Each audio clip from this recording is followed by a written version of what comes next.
If you would, please state your name and position for the record and make sure your lights Hetty Weinberg, Executive Director, ACLU of Tennessee. And I will share with you some of our recommendations, which really focus on high penalties for low-level crimes, which clearly fuel over-incarceration.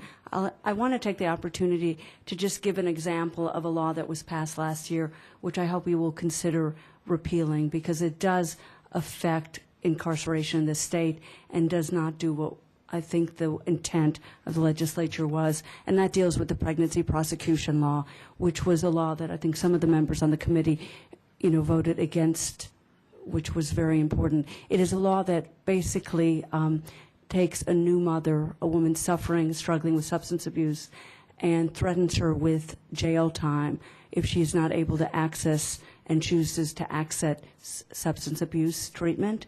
That's a wonderful idea in terms of ensuring access to treatment programs. There are not enough programs, and I think that's what we're hearing today, the need to look at what is available in the community and not just return to the jail or prison as the place to throw individuals who are suffering from any range of substance abuse issues or mental health issues. So there's a law on the books, again, just passed last year that should be considered, I hope, to be repealed by you all. It targets poor women, rural women, women of color, and it is just not the best way to ensure their health, their family's health, and it does not create any assurance of public safety. There's not really a correlation between the two.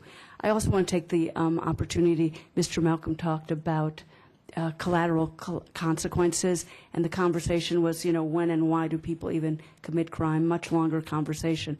But I think we know that so many folks are disenfranchised in this community, in this state, in this country for a number of reasons.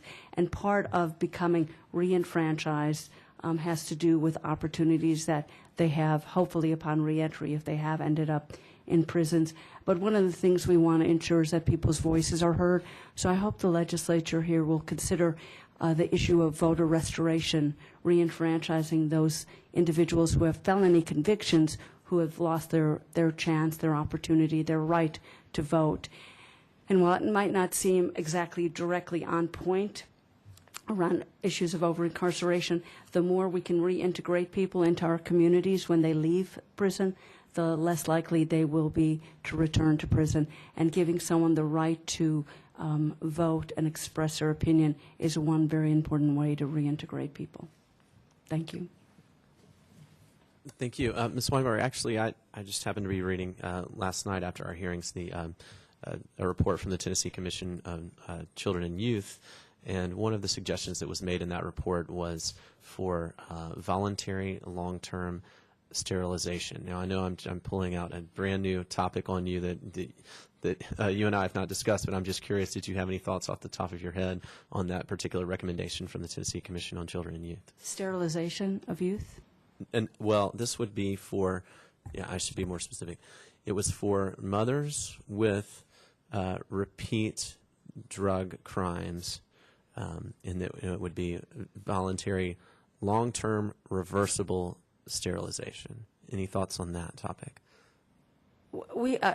It's a new topic. I would say that we oppose, are on record opposing, certainly coerced sterilization. And I think there's some, I don't know enough about what these folks are proposing. We would certainly support and believe that there should be comprehensive reproductive health services available to all Tennesseans, which would include contraception. And as you know, there's been a lot of debate and sometimes some unfortunate voices that speak about wanting to shut down access to contraception. So I think that would be the best way to ensure that women have access to contraception. Okay, thank you.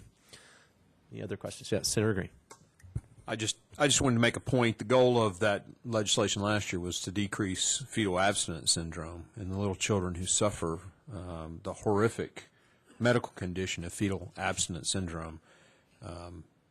One of many goals of that legislation, which were laudable goals. And also that legislation did actually have a built-in sunset provision. So 2 years, so you could fix it in 1 year. Before we've had 3 women who have been threatened with arrest or arrested. And I would just say if the goal is to ensure access to treatment, and healthy babies and families. There is, and we've heard it from providers and women that we've talked to in our office, that women are fearful of accessing treatment, prenatal care, in addition to substance abuse treatment, which they can't always even find because they don't have the resources. And as you know, there are only, I think, 2 out of 117 programs in the state that even accept pregnant women and allow those women to bring their children. So it's another conversation, and I know this is not the time or the place. Okay. Further questions or thoughts? Okay. Thank you very much for your testimony.